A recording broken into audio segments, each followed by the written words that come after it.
Red Diver, your lead diver. Go down there and get it done. Red Diver into the water. From a barge on the Savannah River on a mid-July day in the South where tents offer the only relief. It's going to be humid and hot down here. Navy divers some 500 miles from their home base at Little Creek are taking a plunge like none other.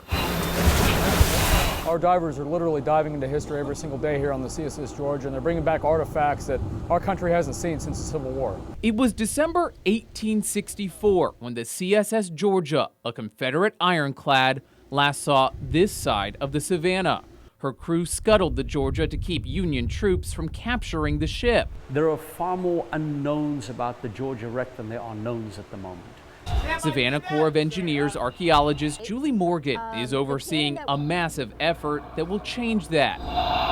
Every day is a new day. You know, what are we going to find today? Piece by piece, from ceramics to a pair of leg irons, stories sentenced to a watery grave a century and a half ago are once again being told. Parties were sent out, the sailors were captured, they were brought back to ship, and the term was they were slapped in irons. These are the leg irons. The CSS Georgia is classified as a captured enemy vessel, property of the United States Navy.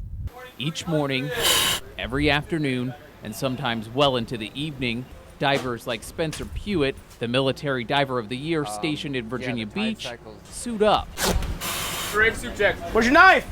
On the surface, it's very difficult, it's cumbersome, it's heavy, it's hard to deal with. Once in the river, a bulky suit is the least of a diver's worry. We got to recover those lines. There's railroad ties, there's irons, there's trash and debris everywhere. There's trip hazards, there's snags for your umbilical. It's a pretty hostile environment. One made even more difficult by the fact that visibility, well, it's practically non-existent on the riverbed.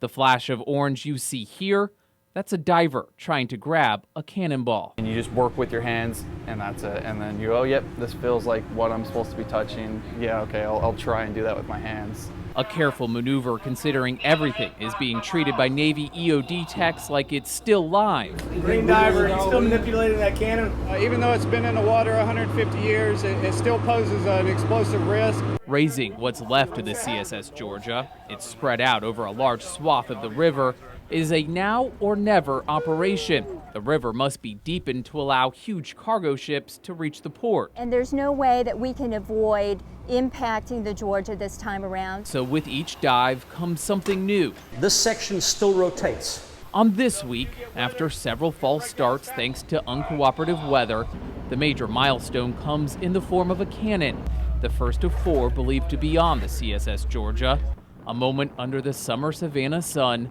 that will translate into a better understanding of where we've been and a lifetime of pride for these Hampton Roads divers. You know, I'll be able to look at it and say, oh yeah, I was on the bottom when I rigged this thing and helped pull it out of the water after 150 years on the bottom. Something that's been sunk 150 years, it's going to be really awesome to see it in a museum one day. It's kind of cool to know, like, hey, one day when I'm older, I can look back at this and go, yeah, I was totally part of that. It's covered in shrimp. Let's go, get them unhatted, please. On the military watch with Virginia Beach Navy divers in Savannah, Georgia, Tug Carilla. Diver on deck, diver okay. Good job. News Channel 3. Go ahead and get undressed, brother. Hey.